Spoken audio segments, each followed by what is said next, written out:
उत्तर प्रदेश के राज्यपाल श्रीमान राम नाईक जी, केंद्र में मंत्री परिषद के मेरे साथी, ऊर्जावान मंत्री श्रीमान पीयूष गोयल जी, राज्य के जेल मंत्री श्रीमान बलराम जी, भारत सरकार के ऊर्जा विभाग के सचिव श्रीमान पुजारी जी और विशाल संख्या में पधारे आए मेरे बनारस के प्यारे भाइयों और बहनों,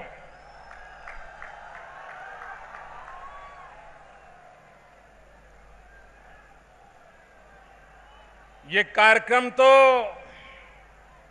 बनारस की धरती पर हो रहा है, लेकिन ये कार्यक्रम पूरे हिंदुस्तान के लिए हो रहा है।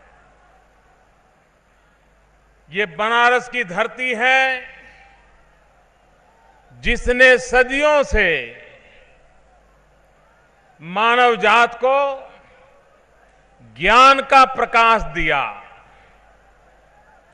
और ज्ञान का प्रकाश देने वाली ये नगरी आज ऊर्जा वाला प्रकाश भी देने का नेतृत्व करने जा रही है। और इसलिए मैं देशवासियों को बधाई देता हूं, बनारस वासियों को विशेष बधाई देता हूं।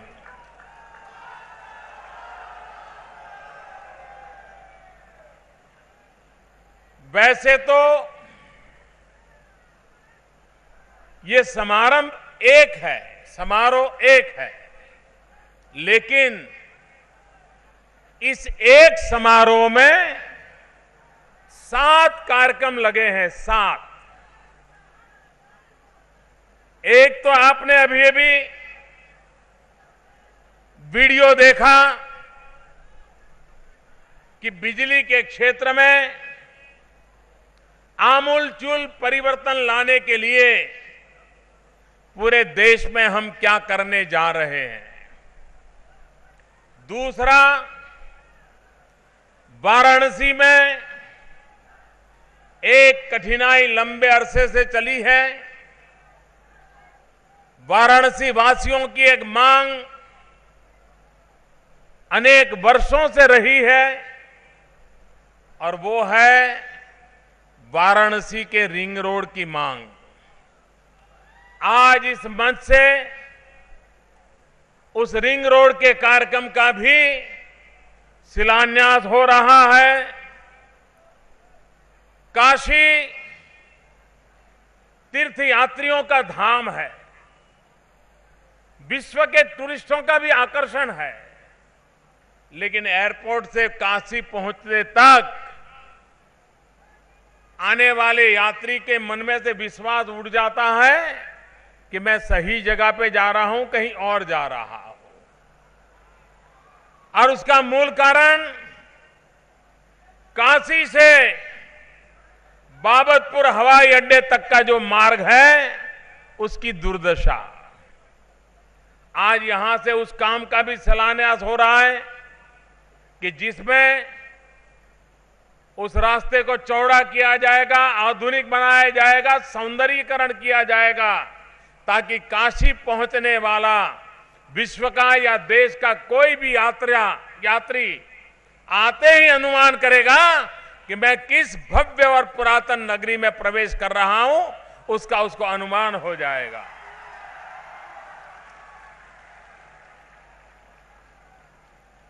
आज ये जो देश भर के लिए आईपीडीएस योजना का प्रारंभ हुआ, उस आईपीडीएस योजना को लागू करने के लिए बनारस में 2 नए चौक सब स्टेशन का शिलान्यास भी आज इस मंच से हो रहा है और योजना को लागू करने का काम आज आरंभ हो रहा है।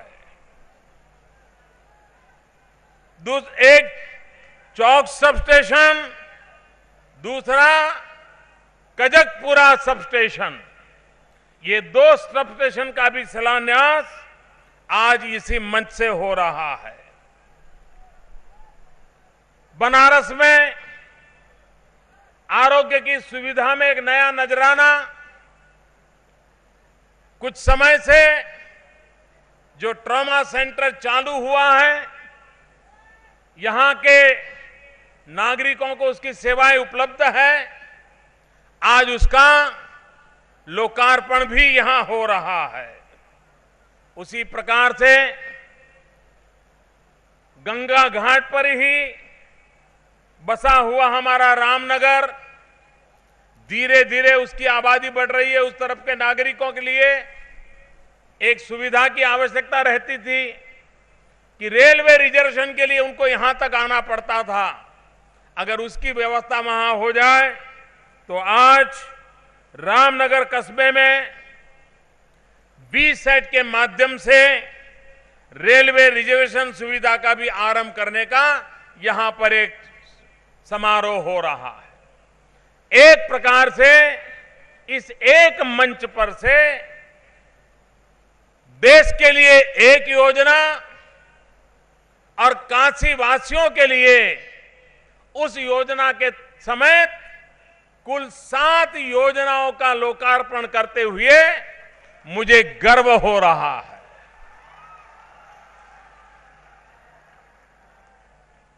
मैं काशी बहुत बार आता था, पार्टी कार्यकर्ता के नाते संगठन का काम करने के लिए आता था।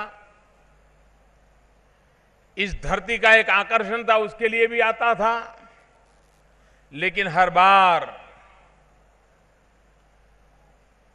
ऊपर की तरफ नजर करता था तो मैं चौंक जाता था। जहां भी देखो तार ही तार लगे रहते थे। इतने पुरातन शहर की शोभा उन तार के झुंड को देखते ही खराब हो जाती थी। तो जब मैं सांसद चुना गया और एक नागरिक अभिवादन था, उसमें मैंने कहा था भाई इसको तो हटाना है। और आज मुझे खुशी है कि 572 करोड़ रुपया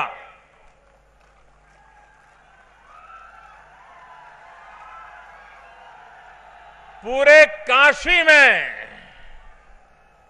एक नई ऊर्जा भर देगा।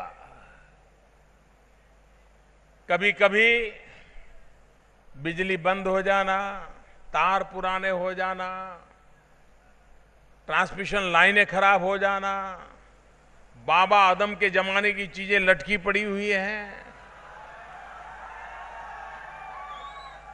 किसी को ठीक करने के लिए फुर्सत नहीं है, गाड़ी चलती रहती है, ये खराब हुआ चलिए ठीक कर लो, उधर खराब हुआ ठीक कर लो, पैचवर्क का काम चलता रहा है।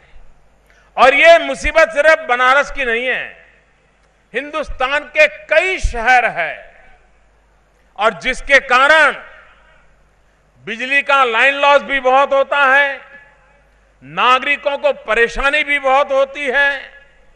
और इसलिए बिजली को पहुंचाने वाला जो पूरा इंफ्रास्ट्रक्चर है उसको आधुनिक बनाने की आवश्यकता है, स्मार्ट बनाने की आवश्यकता है। और एक प्रकार से बनारस को जो स्मार्ट सिटी बनाने की कल्पना है, उसकी पहली शुरुआत ये बिजली के माध्यम से हो रही है।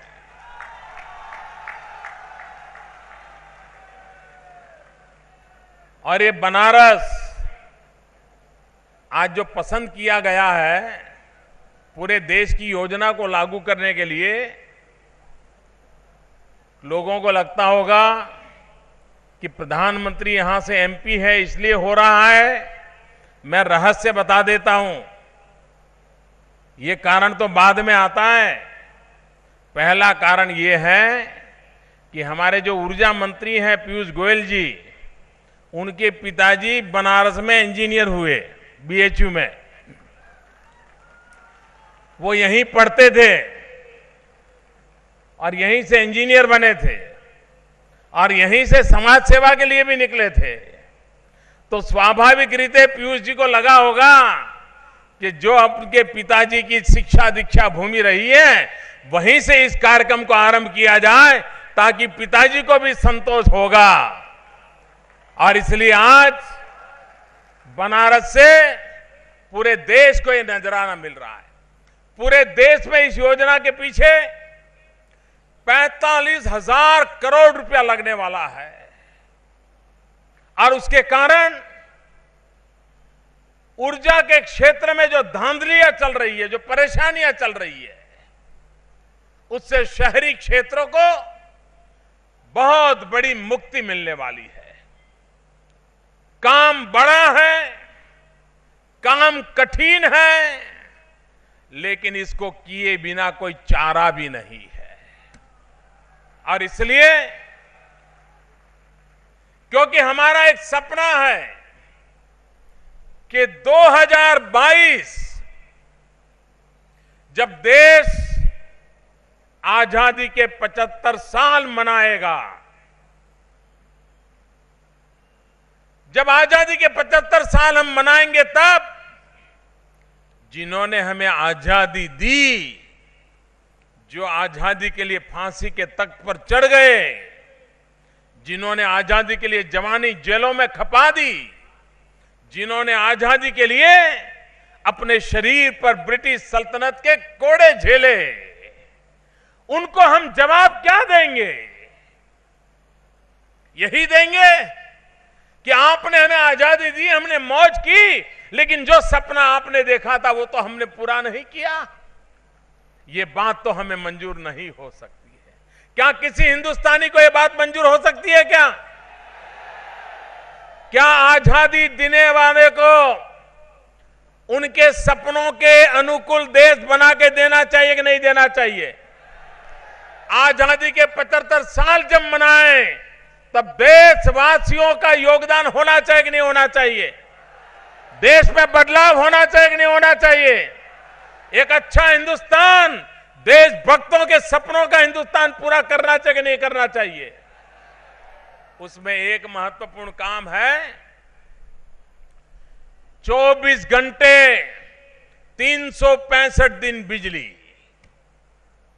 आज बिजली 4 घंटे, 6 घंटे, 8 घंटे मिलती है।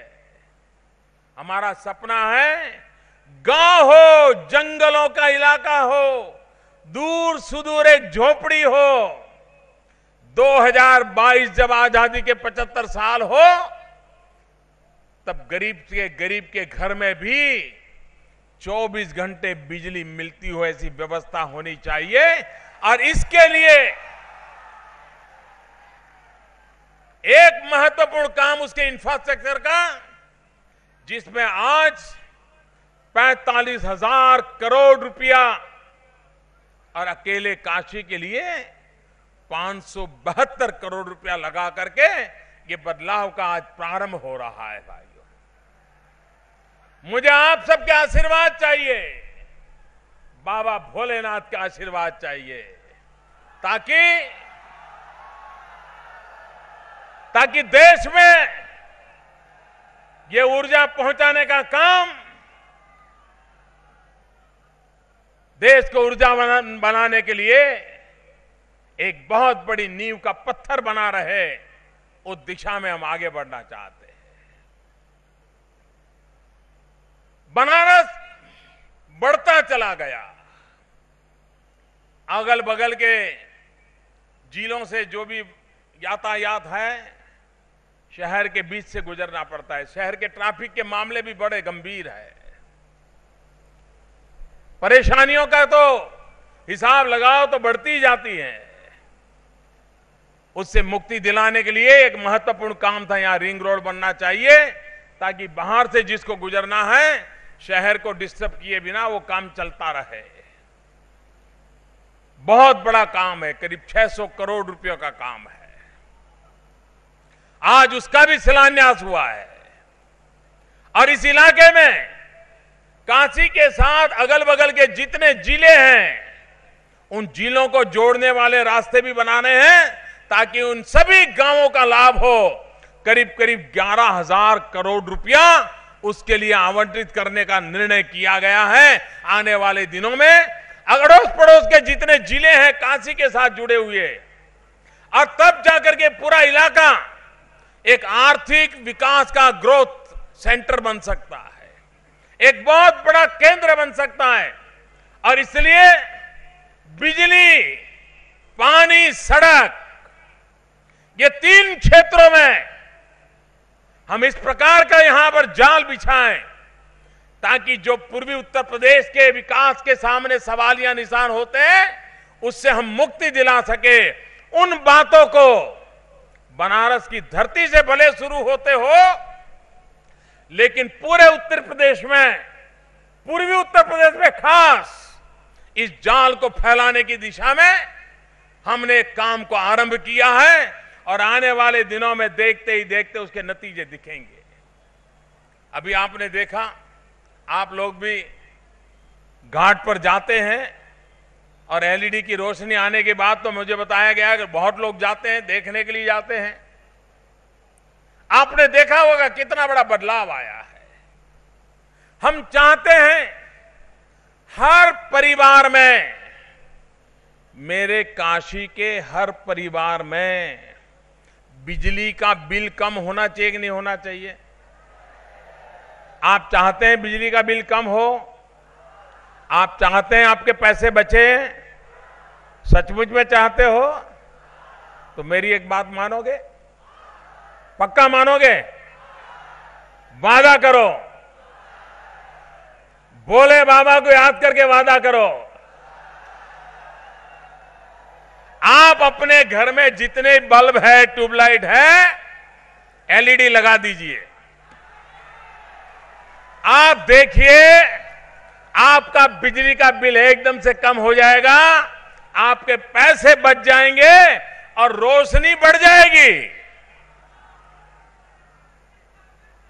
ये डबल मुनाफा वाले काम हैं और पूरे भारत में मुझे आंदोलन खड़ा करना है कि पुराने जो बिजली के बल्ब हैं उससे हम मुक्ति लीजिए।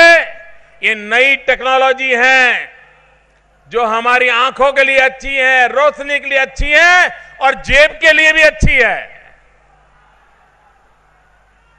हम काशी में एक आंदोलन चलाएं, सब लोग उस बात को आगे बढ़ाएं तो काशी के अंदर भी हम इसका लाभ ले सकते हैं। और मैंने देखा है स्ट्रीट लाइट, काशी की जो स्ट्रीट लाइट है उन स्ट्रीट लाइट को भी एलईडी में कन्वर्ट करना है। उसके कारण काशी महानगर पालिका का जो बिजली का बिल है वो भी बहुत कम हो जाएगा और वो जो पैसे बचेंगे वो काशी को स्वच्छता के लिए अगर लगा दिए गए तो मेरा काशी चमकता रहेगा, शाम को रोशनी से चमकेगा और दिन में सफाई से चमकेगा और दुनिया के लोग आएंगे तो एक नई काशी को देख करके जाएंगे।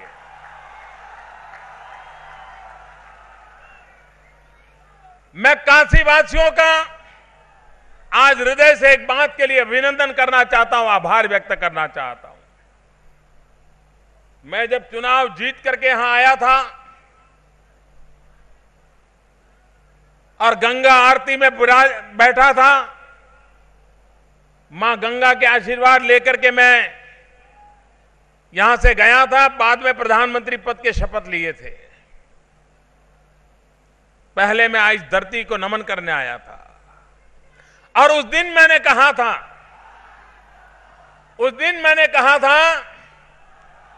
कि बनारस के नागरिकों ने बनारस की सफाई की जिम्मेवारी लेनी चाहिए। बनारस के नागरिकों ने बनारस को साफ सुथरा रखना चाहिए। ये बात मैंने कही थी।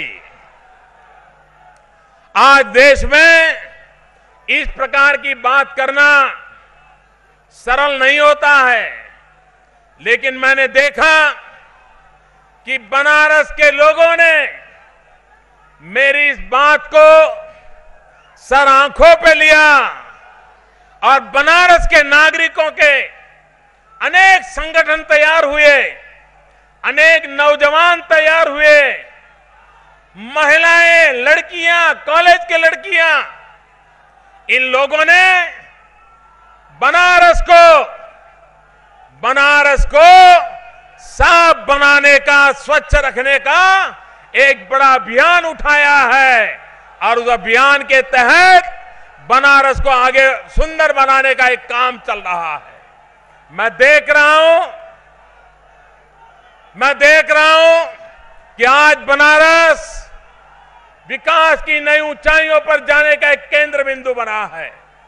चाहे रोड का इंफ्रास्ट्रक्चर हो, चाहे रेल का इंफ्रास्ट्रक्चर हो, चाहे बिजली की व्यवस्था हो, चाहे स्किल डेवलपमेंट का काम हो, चाहे हमारे बिनकरों के कल्याण का काम हो, इन सभी विषयों पर आज बनारस को नई ऊंचाइयों पर ले जाने का एक बड़ा अभियान आज हमने प्रारंभ किया है और आज इसी काम के लिए आज मुझे यहां आने का अवसर मिला। प्रधानमंत्री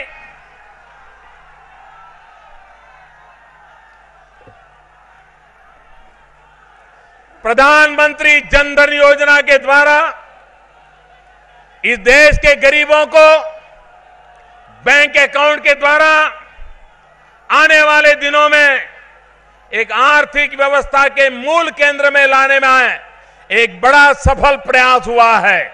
मुझे विश्वास है कि इसके कारण आने वाले दिनों में परिवर्तन आएगा।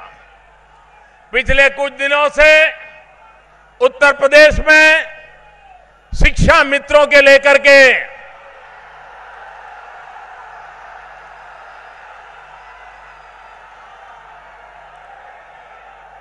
उत्तर प्रदेश में शिक्षा मित्रों को लेकर के एक परिस्थिति पैदा हुई है।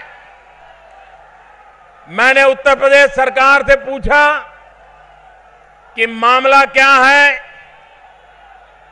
उन्होंने मुझे बताया कि अभी तक हमारे पास कोर्ट का ऑर्डर आया नहीं है। कोर्ट ने मौखिक सूचना दी है लेकिन लिखित ऑर्डर नहीं आया है। आज मैंने शिक्षा मित्रों के कुछ नेताओं को बुलाया था, उनकी समस्या समझने का मैंने प्रयास किया और मैंने उनको कहा कि आप जरा मुझे बताइए। तो उनकी भी तकलीफ थी कि उनके पास कोर्ट का ऑर्डर नहीं था, कोर्ट क्या कहना चाहती है वो भी जानकारियां नहीं थी।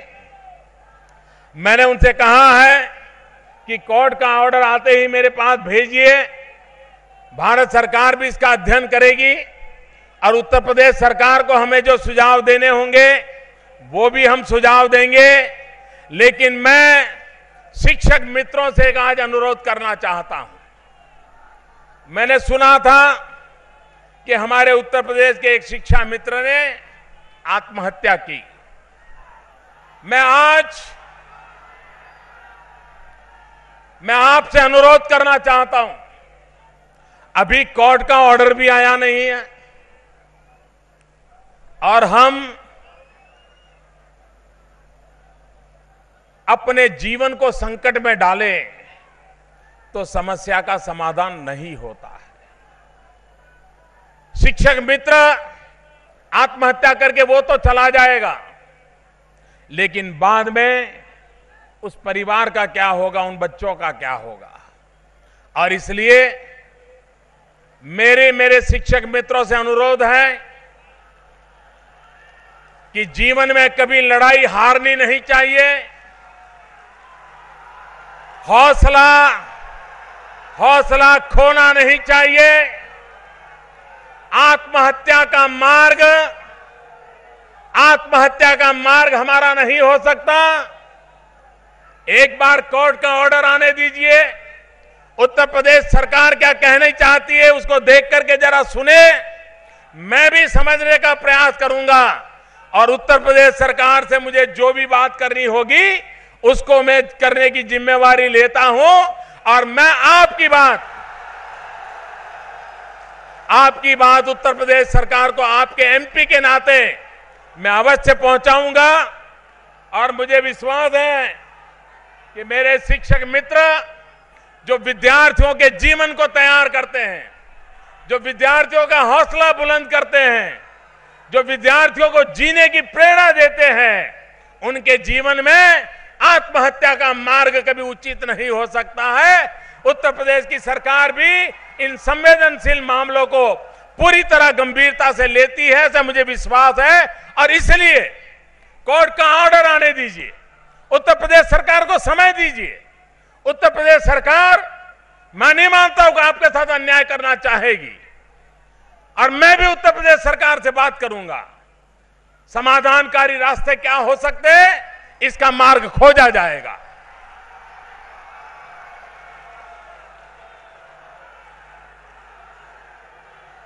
भारत माता की।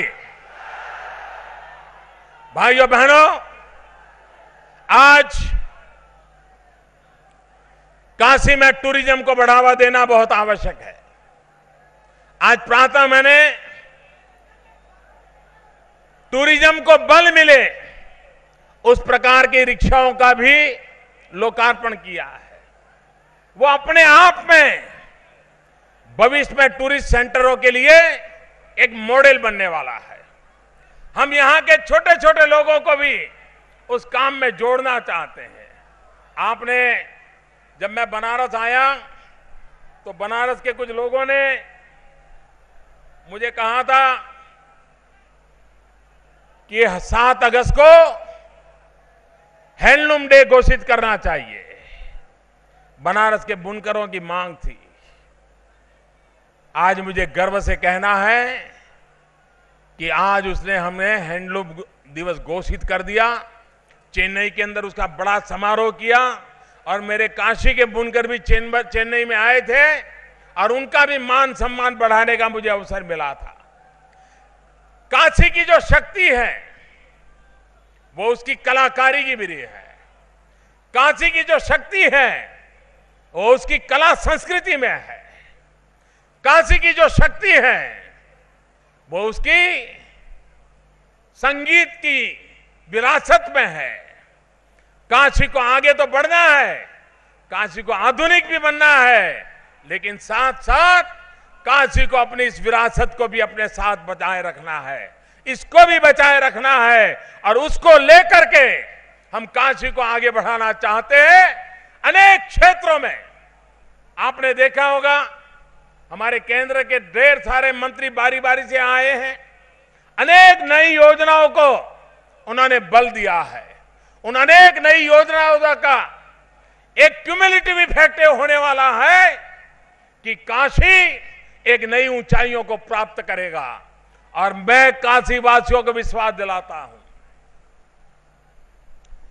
कि आपने मुझे एमपी बनाया है और आप ही के लोग हो जिनके कारण मुझे आज प्रधानमंत्री पद पर बैठने का और देश की सेवा करने का सौभाग्य मिला।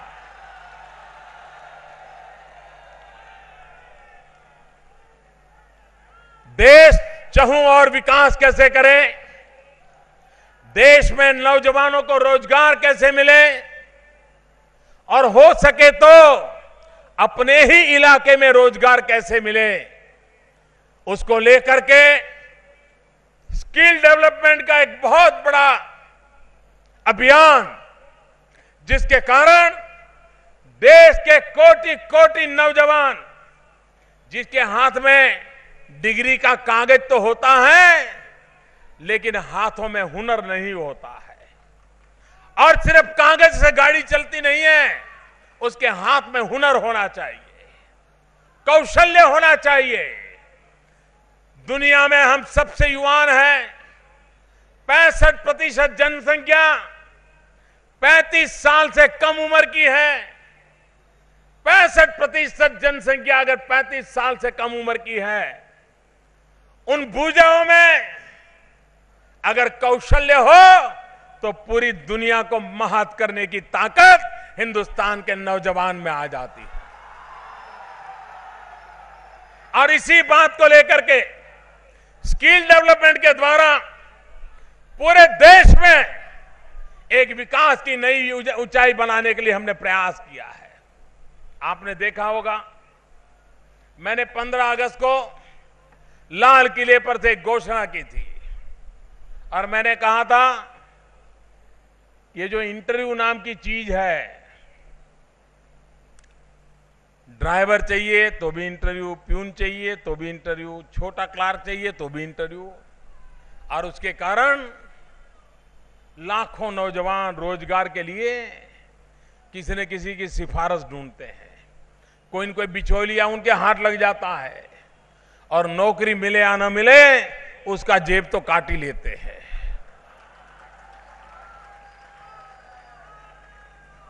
और छोटी जगह पे बहुत बड़ी मात्रा में इंटरव्यू होते हैं, बहुत बड़ी मात्रा में लोग भर्ती करने पड़ते हैं। अगर एक एक व्यक्ति से 5-5, 10-10 हजार रुपया भी लूटना शुरू करे तो गरीब आदमी के 10,000 रुपया वो जीवन भर का कर्जदार बन जाता है। और इसलिए मेरी सरकार ने मैंने 15 अगस्त को सुझाव दिया था कि इंटरव्यू नाम की चीज बंद होनी चाहिए। और आज मैं नौजवानों को कहता हूं कि मेरी सरकार उस दिशा में बहुत तेजी से आगे बढ़ी है। कुछ डिपार्टमेंट ने ऑलरेडी काम चालू कर दिया है। अभी 2 दिन पहले मुझे रेलवे वालों ने बता दिया कि उनकी एक लेवल के नीचे की जो भर्ती है, बोले अब बिना इंटरव्यू हम ऑनलाइन एग्जाम लेकर के पूरा कर देंगे। हमारे नौजवान को रोजगार के लिए इस प्रकार से परेशानियां भुगतनी पड़े, उससे मुक्ति दिलाने का हमारा प्रयास है। और आने वाले दिनों में इस क्षेत्र में भी जो बुराइयां घुस गई हैं उसकी सफाई होके रहेगी, ये मैं नौजवानों को विश्वास दिलाना चाहता हूं। हम सब ने मिलकर के जन भागीदारी से देश को आगे कैसे बढ़ाया जा सकता है। आज पूरा दिन मैंने जो बिताया है, एक मिनट सिर्फ और सिर्फ विकास की बातों पर ही मैंने लगाई है। जब से मैं यहां लैंड किया हूं, हर विषय जिससे मिला, जिससे बातें की, और आज मैं बनारस के सभी जीवन के क्षेत्र के लोगों से मिलने का मुझे सौभाग्य मिल गया है। बहुत बातें उनसे की मैंने, पूरे दिन भर उनकी बातें सुनता रहा, उनसे विषयों को समझता रहा, और केंद्र बिंदु सिर्फ विकास था। और मेरा ये विश्वास है कि हमारी सारी समस्याओं का समाधान भी सिर्फ एक ही बात से होने वाला है, उस बात का नाम है विकास। अगर विकास होगा तो रोजगार मिलेंगे, रोजगार मिलेंगे तो गरीबी से लड़ाई लड़ पाएंगे, रोजगार मिलेंगे तो बच्चों को शिक्षा दे पाएंगे, रोजगार मिलेंगे, विकास की नई ऊंचाइयां होगी, व्यवस्थाएं विकसित होगी।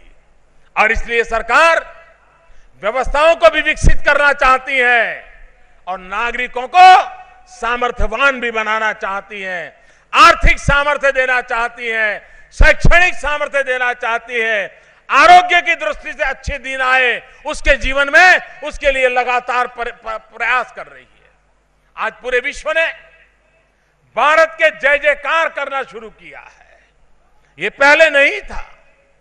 पूरी दुनिया भारत के प्रति देखने को तैयार नहीं थी। अभी हमने जून महीने में अंतर्राष्ट्रीय योगा दिवस, इसका हमने विश्व के सामने एक प्रस्ताव रखा। हर हिंदुस्तानी को खुशी होगी और बनारस वालों को ज्यादा खुशी होगी, क्योंकि वो चीजें हैं जो बनारस की धरती से पनपी है।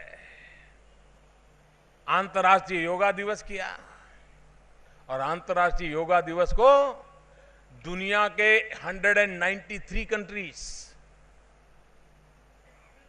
193 देशों ने उसको समर्थन किया, और विश्व के सभी देशों ने योगा दिवस को मनाया।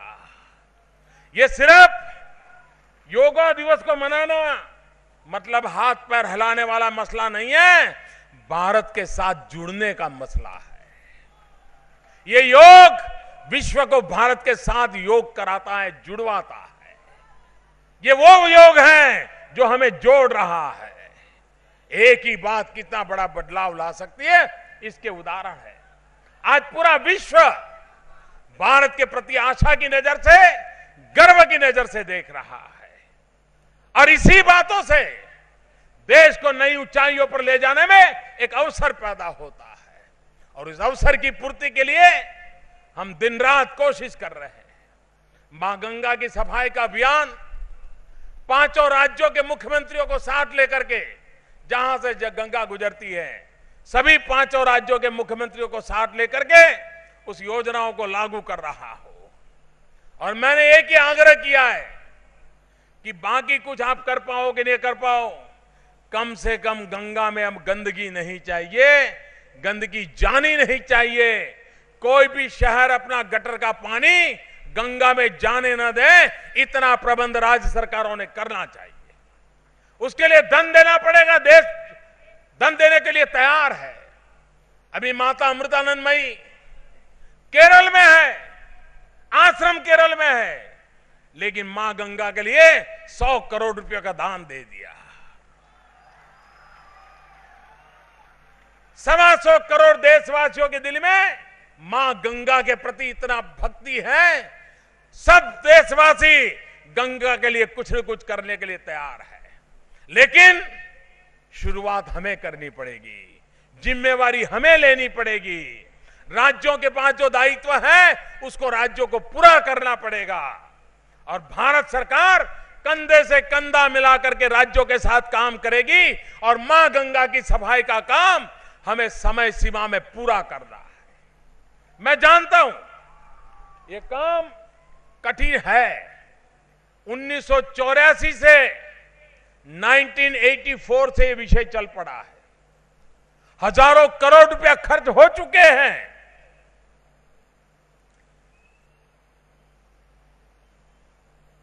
और इसलिए योजना की सफलता के प्रति आशंकाओं का कारण भी है। उसके बावजूद भी हमने अपने प्रयास छोड़ने नहीं चाहिए। हमने इतने बड़े देश ने इस एक काम को करके दिखाना चाहिए। और गंगा शुद्ध हो, गंगा साफ हो, गंगा गंदगी से मुक्त हो, इस गंगा के बेटे के नाते हम सबका दायित्व बन जाता है। और उस दायित्व को हम सबने निभाना चाहिए। और मुझे विश्वास है भाइयों, एक जागरूकता आई है। स्वच्छता का अभियान देख लीजिए, एक जागरूकता आई है, एक बदलाव आया है। घर में बच्चे भी कूड़ा कचरा फेंकने वालों को टोकते हैं। ये पहले कभी नहीं होता था। स्वच्छता एक दिन में आने वाली है ऐसा कोई सोचता नहीं था, पहले भी कोई सोचता नहीं था। लेकिन पहली बार मैं नहीं मानता हिंदुस्तान की संसद ने स्वच्छता के ऊपर कभी डिबेट की हो। लेकिन जब से मैंने स्वच्छता अभियान चलाया है, आज संसद भी स्वच्छता के विषय पर चर्चा करती है। विपक्ष में बैठे हुए हमारी आलोचना भी करते हैं। लेकिन कम से कम भारत की संसद को स्वच्छता के लिए बात करने के लिए फुर्सत तो मिली। ये छोटी बात नहीं है। और संसद स्वच्छता के लिए इतनी जागरूक हो जाए तो बात नीचे पहुंचेगी, ये मेरा पूरा विश्वास है भाइयों। हमारे देश में विकास के लिए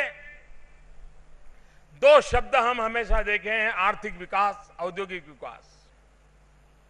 एक शब्द प्रयोग चलता है प्राइवेट सेक्टर, दूसरा शब्द प्रयोग चलता है पब्लिक सेक्टर। यानी गवर्नमेंट के जो पीएसयूज है वो है, या तो कॉरपोरेट हाउस है, बड़े बड़े उद्योगकार है। ये हमने आर्थिक जो विकास की पटरी है वो इन दो पटरी पर आर्थिक विकास की गाड़ी चलाने का प्रयास किया है। मैं मानता हूं ये दो पटरी पर जितनी गाड़ी तेज जानी चाहिए जान नहीं सकती है। पब्लिक सेक्टर, प्राइवेट सेक्टर, इन्हीं दो पिलर पर अगर हम हिंदुस्तान को आगे बढ़ाना चाहते हैं तो उतनी ताकत नहीं मिलेगी। और इसलिए मैं तीसरे सेक्टर पर बल दे रहा हूं। एक तरफ है पब्लिक सेक्टर, प्राइवेट सेक्टर, और मैं एक विचार लेकर के चल रहा हूं पर्सनल सेक्टर। एक इंडिविजुअल भी देश की बहुत बड़ी अमानत है। ये पर्सनल सेक्टर कैसे आगे बढ़े, प्राइवेट सेक्टर पब्लिक सेक्टर की बराबरी में पर्सनल सेक्टर 2 कदम आगे कैसे चले, उस योजना को लेकर के मैं काम कर रहा हूं। और उस पर्सनल सेक्टर में आता है एक योजना हमने बनाई है मुद्रा बैंक की। हमारे देश में करीब